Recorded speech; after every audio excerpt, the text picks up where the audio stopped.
Hello, Internet. It's me. I'm back. I missed last night. I know I had to sing at the church. And tonight, actually, when this posts, I will be at the park with a group of guys from the church that, we run and we walk and we ride bikes, and it's a whole fitness thing that started on Thursday nights. So I'm posting this. Well, I'm going to record this now, and I'll post it at 8 o'clock tonight so that I don't miss 2 nights in a row, because that would make me very sad. I love doing this. Tonight we have chapter 18, Away to the South. If you remember 2 nights ago, last time I read, everybody got what they wanted from the wizard except for Dorothy. And then he was like, we'll go up in a balloon. It'll be fine. We'll go and we'll do the thing. And then he got the balloon ready and left without her on accident. So that was dumb and bad. I've got the Munchkins here. Say hi, Munchkins. Hello. And we're going to read chapter 18 tonight, Away to the South. I guess they're going to try to figure out how to get Dorothy home without a balloon. Or another cyclone, I guess. Dorothy wept bitterly at the passing of her hope to get home to Kansas again. But when she thought it all over, she was glad she had not gone up in a balloon. And she also felt sorry at losing Oz, and so did her companions. The Tin Woodman came to her and said, "Truly I should be ungrateful if I failed to mourn for the man who gave me my lovely heart. I should like to cry a little because Oz is gone, if you will kindly wipe away my tears so that I shall not rust." "With pleasure," she answered, and brought a towel at once. Then the Tin Woodman wept for several minutes, and she washed the tears carefully and wiped them away with the towel. When he had finished, he thanked her kindly and oiled himself thoroughly with his jeweled oil can to guard against mishap. The Scarecrow was now ruler of the Emerald City, and although he was not a wizard, the people were proud of him. "For," they said, "there is not another city in all the world that is ruled by a stuffed man," and so far as they knew, they were quite right. The morning after the balloon had gone up with Oz, the 4 travelers met in the throne room and talked matters over. The Scarecrow sat in the big throne, and the others stood respectfully before him. There's a picture of the Scarecrow sitting in the big throne and the others standing before him. I'm gonna show you. Hold on. Whoop. Whoa. I don't know, though. To me, the Woodman is not standing respectfully. He's sitting on his bum. Off to the side. But what do I know, right?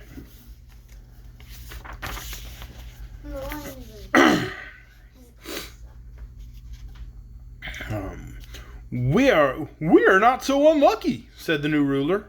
"For this palace and the Emerald City belong to us, and we can do just as we please. When I remember that a short time ago I was up on a pole in a farmer's cornfield, and that now I am the ruler of this beautiful city, I am satisfied with my lot."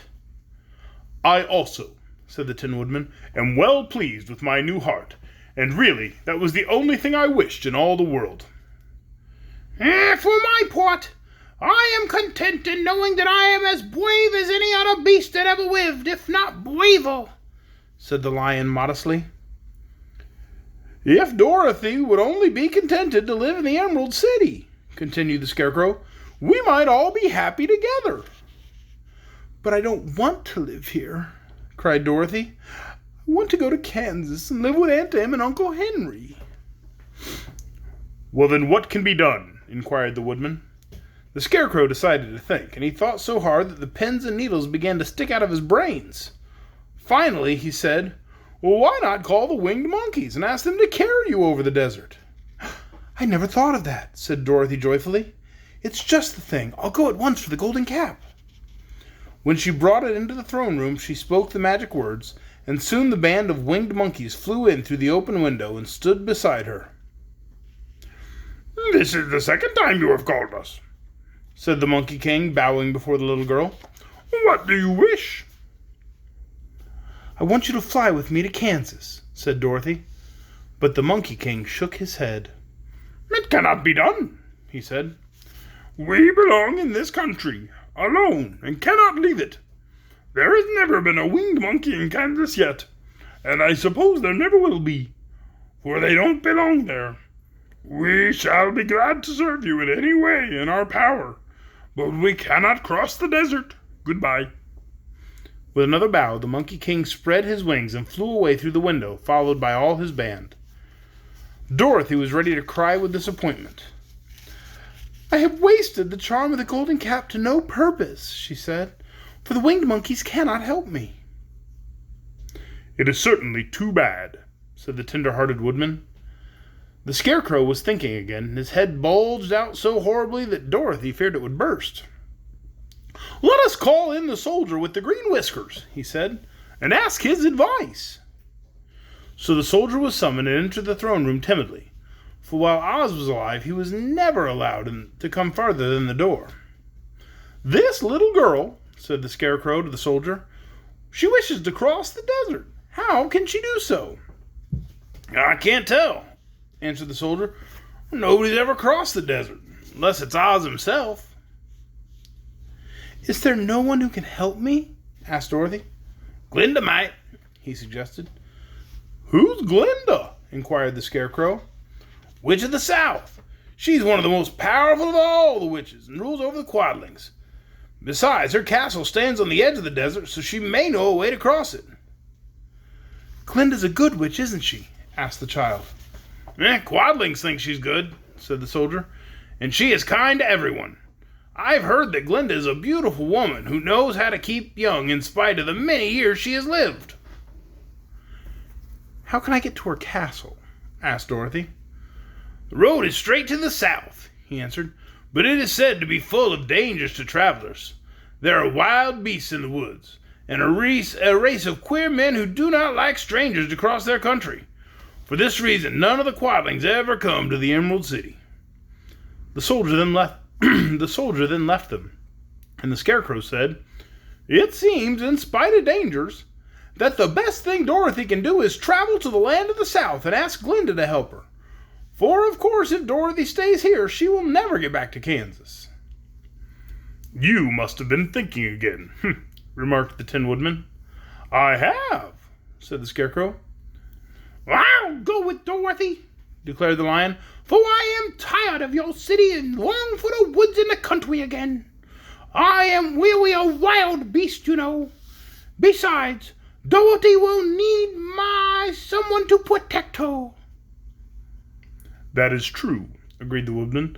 "My axe may be of service to her, so I also will go with her to the land of the South." "Well, when shall we start?" asked the Scarecrow. "Are you going?" they all asked in surprise. "Certainly. If it wasn't for Dorothy, I should never have had brains. She lifted me up from the pole in the cornfield and brought me to the Emerald City. So my good luck is all due to her, and I shall never leave her until she starts back to Kansas for good and all." "Thank you," said Dorothy gratefully. "You are all very kind to me, but I should like to start as soon as possible." "We shall go tomorrow morning," returned the Scarecrow. "So now let us all get ready, or it will be a long journey." And that is the end of Chapter 18, Away to the South. Which is funny because they didn't actually leave away to the south in that chapter.